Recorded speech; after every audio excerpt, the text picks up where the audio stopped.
আজিকালি প্ৰায়বোৰ মানুহৰ ঘৰতেই ফ্ৰিজ আছে। গৰমৰ দিনত ফ্ৰিজ যথেষ্ট ব্যৱহাৰ হয়। মানুহৰ এটা অভ্যাস হৈ গৈছে।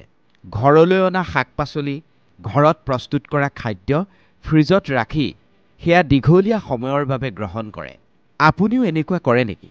কেইবিধমান পাচলি আপুনি ফ্ৰিজত ৰাখি যদি গ্ৰহণ কৰি থাকে, তেন্তে এয়া বৰবিহৰ সমান। ক'ব নোৱাৰাকৈ বাৰু আপুনি বৰবিহ খাই আছে নেকি? ক'ব নোৱাৰাকৈ বাৰু আপুনি শৰীৰটোক মৃত্যুৰ দিশলৈ ঠেলি নি আছে নেকি? কিছুমান কথা আপুনি জানি লোৱাটো দৰকাৰ। ফ্ৰিজ আপুনি ব্যৱহাৰ কৰিব নালাগে বুলি মই কোৱা নাই, কিন্তু এনেকুৱা কিছুমান বস্তু আছে যিবোৰ ফ্ৰিজত থৈ কেতিয়াও খাব নালাগে। কোনবোৰ বস্তু ফ্ৰিজত থৈ খাব নালাগে সেয়া আপুনি জানিব পাৰিব আজিৰ এই ভিডিঅ'টোত। কোনবোৰ ভুল আপুনি কৰি আছে সেইখিনিও আপোনাক আজি দেখুৱাই দিম এই ভিডিঅ'টোৰ জৰিয়তে। গতিকে নিজৰ স্বাস্থ্যৰ লগতে পৰিয়ালৰ সকলো সদস্যৰে সুস্বাস্থ্যৰ কাৰণে আজি আপুনি এই ভিডিঅ'টো 5 পৰা 10 মিনিট সময় খৰচ কৰি চাওক। এই ভিডিঅ'টোত কোৱা কথাখিনি আজি যদি আপুনি নাচায়, তেন্তে ক'ব নোৱাৰাকৈ আপুনি আৰু কিমান দিনলৈ বৰবিহ খাই থাকিব সেয়া কেৱল ভগৱানে জানে। গতিকে শৰীৰটোক যাতে মৃত্যুমুখলৈ আপুনি ঠেলি নিদিয়ে, তাৰ কাৰণে এই ভিডিঅ'টো আজি অকণমান সময় উলিয়াই চাওক। নমস্কাৰ প্ৰিয় দৰ্শক, আমাৰ চেকেণ্ড চেনেল পজিটিভ ভাইবছৰ এটা নতুন ভিডিঅ'লৈ আপোনালোক সকলোকে স্বাগতম জনাইছোঁ। আধুনিকতাৰ ধামখুমীয়াত বহু মানুহ উটি ভাহি গৈছে। প্ৰায়বোৰ মানুহৰ ঘৰতে আজিকালি ফ্ৰিজ থাকেই। যাৰ যাৰ ঘৰত ফ্ৰিজ আছে তেওঁলোকে এই ভিডিঅ'টো ভালদৰে মন কৰক। যাৰ ঘৰত ফ্ৰিজ নাই তেওঁলোকৰ বাবেও এই ভিডিঅ'টো গুৰুত্বপূৰ্ণ। কিয় কৈছোঁ সেইখিনি আপুনি ভিডিঅ'টো চালেই অনুভৱ কৰিব পাৰিব। কোনবোৰ বস্তু ফ্ৰিজত ৰাখি খাব নালাগে সেয়া আজি মই আপোনাক এই ভিডিঅ'টোৰ জৰিয়তে উল্লেখ কৰিম। এনেকুৱা কিছুমান বস্তু আছে যিবোৰ বস্তু আপুনি যদি ফ্ৰিজত ৰাখি খায়, তেন্তে সেয়া আপুনি বৰবিহ খোৱাৰ সমান হ'ব। প্ৰথমে মই আপোনাক এটা প্ৰশ্ন কৰোঁ। আপোনাৰ ঘৰত চাগে ৰুটি নিশ্চয় খায় নে নাখায়? যদি ৰুটি খায় তেন্তে কথাখিনি গুৰুত্ব সহকাৰে গ্ৰহণ কৰিব। যেতিয়া আপুনি ৰুটি বনাবৰ কাৰণে আটাখিনি মঠে, সেই মঠি থোৱা আটাখিনি আপুনি ফ্ৰিজত ৰাখি থয় নেকি?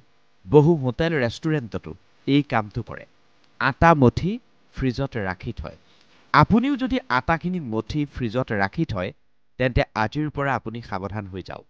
কাৰণ আটা মঠি ফ্ৰিজত ৰাখি সেইখিনি পৰৱৰ্তী সময়ত উলিয়াই পুনৰ যদি আপুনি ৰুটি বনাই খায়, তেন্তে আপুনি ৰুটি নাখায়, আপুনি বৰবিহ খাব।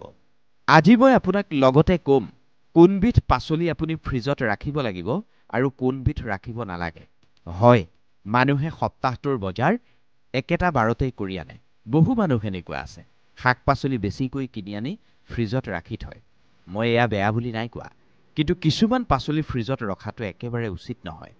কোনবোৰ পাচলি আপুনি ফ্ৰিজত ৰাখিব নালাগিব সেয়া আজি আপুনি এই ভিডিঅ'টোতেই জানিব পাৰিব।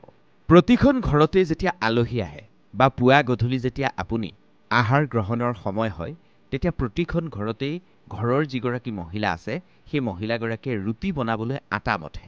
ৰুটি বনাবলৈ বা পুৰি বনাবলৈ আটাখিনি যেতিয়া মঠে, যদি ৰুটিৰ প্ৰয়োজন আছিল 10খন, আটা মঠি দিলে 15খনৰ সমান। বাকী 10খন ৰুটি বনাই বাকীখিনি মঠি থোৱা আটা তেওঁলোকে ফ্ৰিজত ভৰাই দিয়ে। ভাবে পিছত এইখিনি উলিয়াই বনাম বা আলহী আহিলে বনাই দিম বা কাইলৈ আমি বনাই খাম। সেই বুলি ভাবিয়েই তেওঁলোকে সেই মঠি থোৱা আটাখিনি ফ্ৰিজত থৈ দিয়ে। তাৰ পিছত যেতিয়া ৰুটি বনাবৰ প্ৰয়োজন হয়, কোনোবা যদি ঘৰলৈ আলহী আহে, লুচি এখন যদি বনাম বুলি ভাবে, সেই ফ্ৰিজত যিখিনি মঠি থোৱা আটা আছিল তাৰ পৰা এটা লাডু ছিঙি আনি ৰুটি বনাই দিয়ে। সময়ো কম লাগে, কষ্টও কম লাগে। আচলতে এইটো মানুহৰ অভ্যাসত পৰিণত হৈছে। ঘৰত যেতিয়াই খাদ্যবস্তু বেছি হৈ যায় তেতিয়াই মানুহে ফ্ৰিজত ব্যৱহাৰ কৰে। কিন্তু এয়া সঁচাকৈয়ে উচিত নে? কিন্তু আজি মই আপোনাক এটা কথা স্পষ্টকৈ কওঁ, উচিত অনুচিত আপুনি গম পাব। কিন্তু এনেকুৱা বহু বস্তু আছে যিবোৰ কেতিয়াও ফ্ৰিজত ৰাখি থ'ব নালাগে। সেয়া নিজৰ কাৰণেও ক্ষতিকাৰক আৰু আনৰ কাৰণেও ক্ষতিকাৰক। এটা কথা আপুনি স্পষ্ট হৈ লওক, আটা মঠি আপুনি কেতিয়াও ফ্ৰিজত নাৰাখিব। বিশেষজ্ঞসকলে কৈছে আটা মঠি ফ্ৰিজত ৰাখি তাৰ পৰা ৰুটি বনাই খোৱাটো স্বাস্থ্যৰ কাৰণে খুবেই ক্ষতিকাৰক। যেতিয়া আপুনি ফ্ৰিজত এটা কল ৰাখিব, পকা কল যেতিয়া ফ্ৰিজত আপুনি ৰাখিব, সেই কলটো কেতিয়াও ভাল হৈ নাথাকে।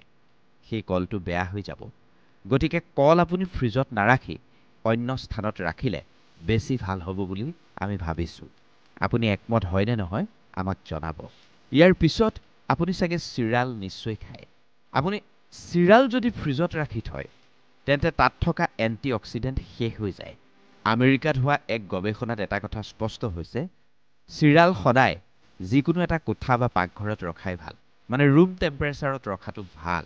ফ্ৰিজৰ পৰিৱৰ্তে চিৰালটো যদি আপুনি আপোনাৰ পাকঘৰত মুকলিকৈ ৰাখে তেতিয়া তাত থকা ভিটামিন বেছি এক্টিভ হৈ যায়, শৰীৰ আৰু চকুৰ বাবে যিটো বহুত বেছি উপকাৰী।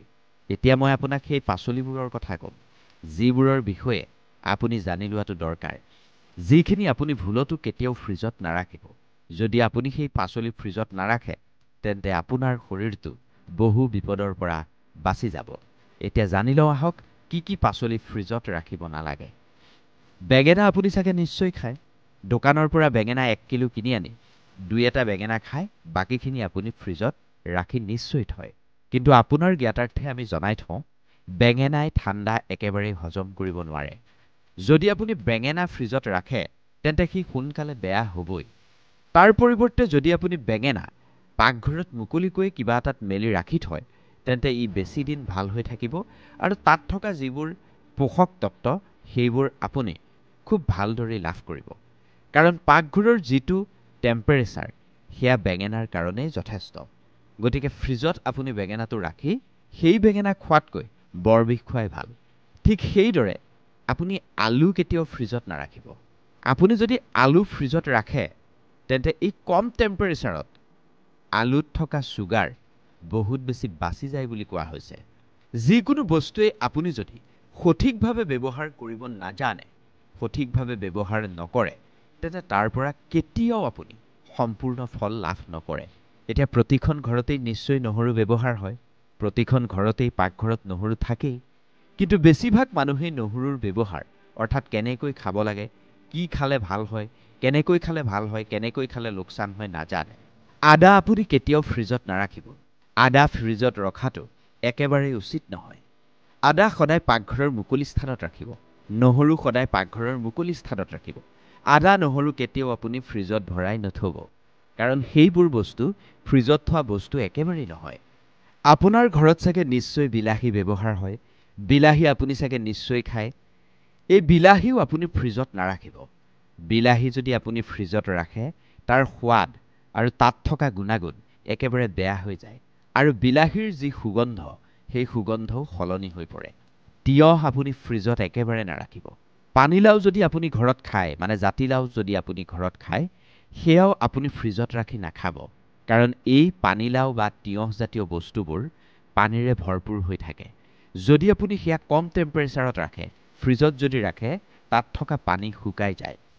গতিকে তাৰ সোৱাদো আপোনাৰ নষ্ট হয় আৰু তাত থকা যিবোৰ ভিটামিন যেনে ভিটামিন চি এনেকুৱা ধৰণৰ পোষক তত্ত্ববোৰ একেবাৰে নষ্ট হৈ যায়। এই সময়ছোৱাত বহুতৰে ঘৰত মূলাও খায়। মূলা আপুনি ফ্ৰিজত একেবাৰে নাৰাখিব, কাৰণ মূলা সদায় সতেজভাৱেই খাব।